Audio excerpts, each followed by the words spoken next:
Galera, vamos profissionalizar isso?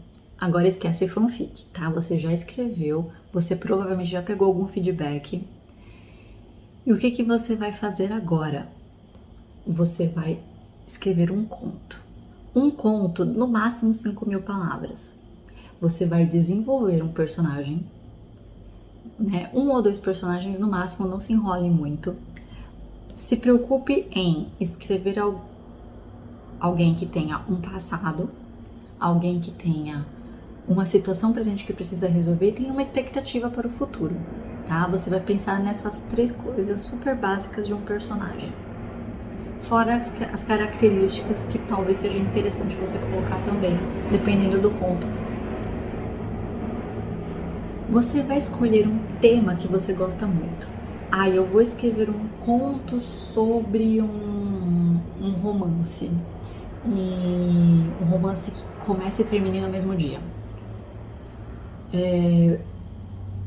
Eu vou escrever uma história sobre.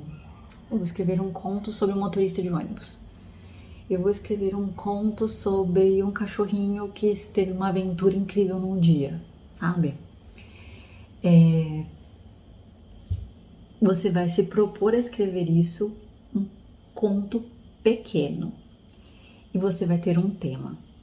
Escolhe um tema que você goste. Eu amo fazer contos pequenos de piada. Eu amo escrever uma piadinha, alguma coisa que lá no final eu vou quebrar toda a expectativa daquela história.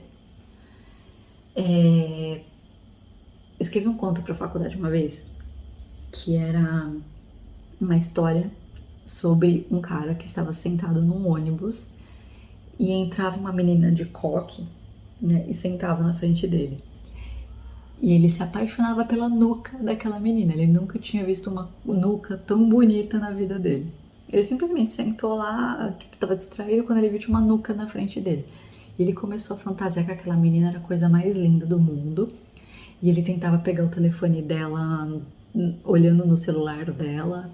Ele, enfim, era uma viagem de mais ou menos uns 20 minutos de ônibus, onde ele se apaixona loucamente por uma nuca.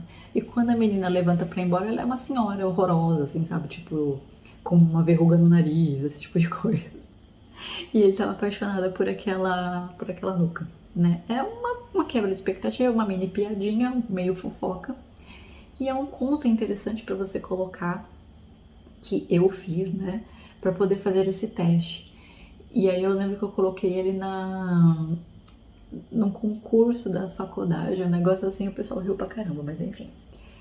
É uma maneira, um exemplo que eu estou te dando de como você consegue ver a sua capacidade de contar uma história com começo, meio e fim, com um personagem simples, próprio, tá? Ele tem que ser o seu próprio personagem, você desenvolveu aquelas características dele e você conseguiu colocar ele numa situação com começo, meio e fim, certo? Esse é o desafio dessa aula. Boa sorte com esse conto, não corre com ele, faz devagarzinho quando você estiver inspirado com aquela sua playlist que eu falei lá no comecinho. Você simplesmente vai sentar e vai escrever quando você estiver bem. Não se preocupe em fazer escaleta nesse momento, não precisa se preocupar em nenhuma técnica. Aqui ainda é uma exploração amadora da sua capacidade de escrever. Então, perceba que você tem uma capacidade de desenvolver um personagem relativamente simples nesse momento, com 3 partes, o passado dele, o presente com a expectativa do futuro. Coloca ele numa situação e resolve essa situação em 5.000 palavras, certo? Boa sorte!